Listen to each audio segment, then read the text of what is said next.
अस्सलाम वालेकुम गाइस, कैसे हैं आप सब। उम्मीद करता हूँ खैर खैरियत से होंगे और आप देख रहे हैं वकास अहमद ऑफिशियल। और आज हम बात करेंगे टू टॉपिक्स के ऊपर जो मोस्टली लोगों के साथ प्रॉब्लम लोगों को एयरपोर्ट पे फेस करनी पड़ती है। एक तो मेन टू टॉपिक जनरली हैं ये।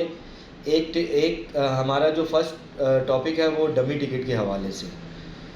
मोस्टली लोग जब विजिट वीज़ा पे ट्रैवल करते हैं तो वो चाहते हैं कि हम वन वे टिकट लें और उसके ऊपर ट्रैवल करें। लेकिन वन वे टिकट का नुकसान पैसेंजर को खुद भी है। इन केस अगर उसने फ़्लाइट ली है फ्लाई दुबई की नॉन रिफंडेबल, और अगर उसे ट्रैवल नहीं करने दिया जाता तो उसका टिकट ज़ाया हो जाएगा। नॉन रिफंडेबल होता है और नॉन चेंजेबल होता है, तो टोटली लॉस कस्टमर का ही है। बेहतर ये है कि जब भी आप विजिट वीज़ा पर ट्रैवल करें तो रिटर्न टिकट मोस्ट परचेज़ करें। अगर आप नहीं कर सकते हैं तो फिर आप एक तरीके से रिस्क पर ट्रैवल कर रहे होते हैं, जिसमें चांसेस होता है सम टाइम ट्रैवल कर जाता है और सम टाइम वो कस्टमर को स्टक मतलब रोक देते हैं, नहीं जाने देते, बोर्डिंग अलाउ नहीं करते। तो आप कोशिश करें कि डमी टिकट पे ट्रैवल ना करें तो बेहतर है। लेकिन बहुत से लोग होते हैं जिनका बजट बहुत कम होता है, उनकी मजबूरी होती है, तो आप कोशिश करें कि ऐसी एयरलाइन पर ट्रैवल करें जो एयरलाइन रिफंडेबल हो और चेंजेबल हो।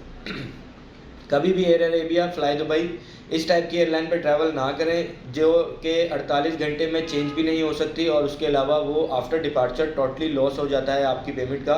तो आप कोशिश करें कि पीआईए पे ट्रैवल करें, एमिरेट्स एयरलाइन पे ट्रैवल करें अगर आपको डमी टिकट पे ट्रैवल करना है पाकिस्तान से। ये तो बात हम कर रहे थे दुबई के हवाले से।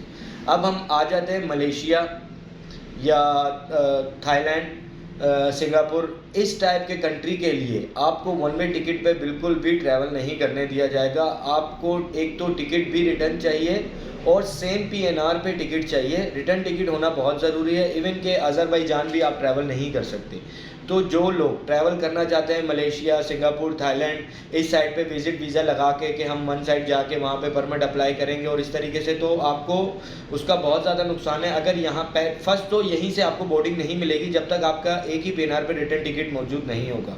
अगर टिकट मौजूद होता भी आपके पास, मतलब कि अगर आपको यहाँ से अगर आप ट्रैवल कर भी जाते वन वे टिकट के ऊपर किसी तरीके से, वो आपको अलाउ कर देते, बोर्डिंग मिल जाती, आपकी इमिग्रेशन भी क्लियर हो जाती और आप यहाँ से ट्रैवल कर जाते, और फिर वहाँ पे जाके अगर आपको एंट्री नहीं मिलती और डिपोटेशन का सामना होता है। इन कंट्रीज़ के अंदर बहुत ज़्यादा डिपोटेशन रहती है। आपने मोस्टली सुना होगा अपने आसपास लोगों से कि हम मलेशिया गए और एयरपोर्ट पे हमें एंट्री नहीं मिली, यहाँ तक कि इवन हम तो इमिग्रेशन तक भी नहीं पहुँचे और रास्ते में ही हमें पकड़ के दोबारा वापसी वाले जहाज़ के लिए बिठा दिया गया। वहाँ पे उनके एक रूम है एयरपोर्ट पे जहाँ पे वो इंडिया, पाकिस्तान, बांग्लादेश, नेपाल, बहुत से कंट्रीज़ के लोग आते हैं जिन्हें वो डिपोर्ट करते हैं। फिर वो एक रूम में उन्हें साइड पे कर देते हैं और उसके बाद नेक्स्ट फ़्लाइट से वो दोबारा उन्हें उनके होम कंट्री भेज दिया जाता है। अगर आपके पास रिटर्न टिकट नहीं होगा देन आपको उसी वक्त एक न्यू टिकट परचेज़ करना पड़ेगा, और उसकी कॉस्ट उस वक्त क्या होगी वो आपके होश भी उड़ा सकती है। मे भी आपने आते हुए जो टिकट परचेज़ किया हो 1 लाख का और जाने का टिकट मोर देन 1 लाख का हो, तो आप खुद परेशान हो जाएंगे। तो विजिट वीज़ा पे जो लोग ट्रैवल कर रहे हैं मस्ट रिटर्न टिकट परचेज़ करें। विदाउट रिटर्न टिकट आपको ट्रैवल नहीं करने दिया जाएगा। पॉलिसीज़ बहुत सख्त कर दी गई हैं। इसमें आपका नुकसान है क्योंकि बाद में ट्रैवल एजेंट कभी भी अपनी मतलब उसने अपनी वो नहीं मानेगा, क्योंकि इसमें उसकी मिस्टेक नहीं है। बहुत से ट्रैवल एजेंट कहते हैं आपको कि आप वन वे पे ट्रैवल कर लें, ऐसा हो जाएगा। आप रिस्क ही मत लें, आप कोशिश करें कि आप रिटर्न टिकट लें।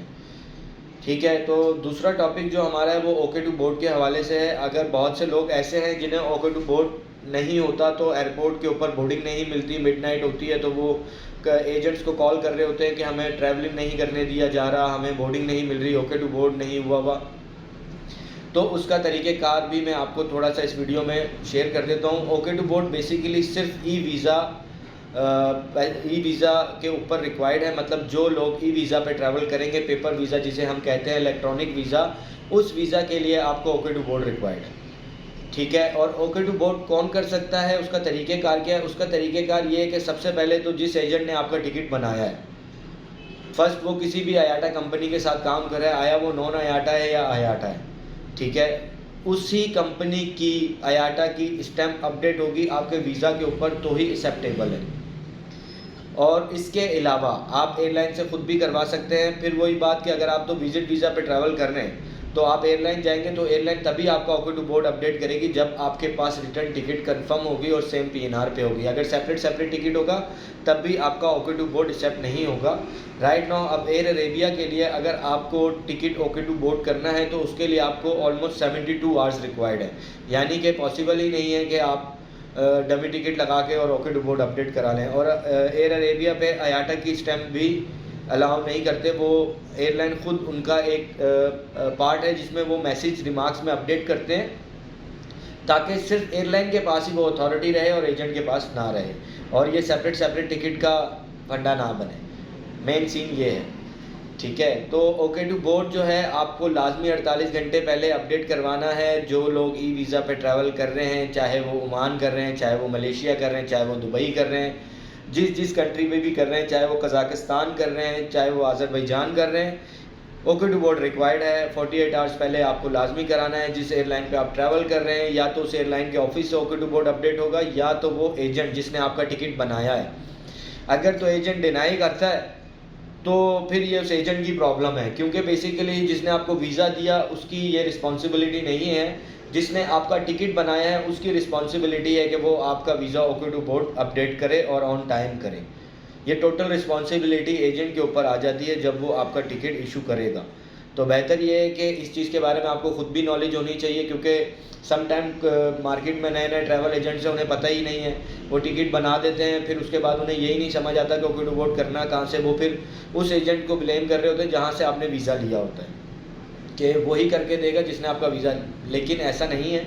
जो ट्रैवल एजेंट आपका टिकट इशू करेगा या जिस एयरलाइन से भी आप टिकट परचेज़ करेंगे वही डिपार्टमेंट आपका ओके टू बोर्ड का मैसेज अपडेट करेगा, या वीज़ा पे स्टैम्प अपडेट करेगा।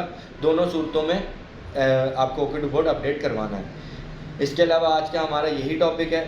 इस वीडियो को यहीं ख़त्म करते हैं। दुआओं में याद रखिएगा। अल्लाह निगहबान। अल्लाह हाफ़िज़।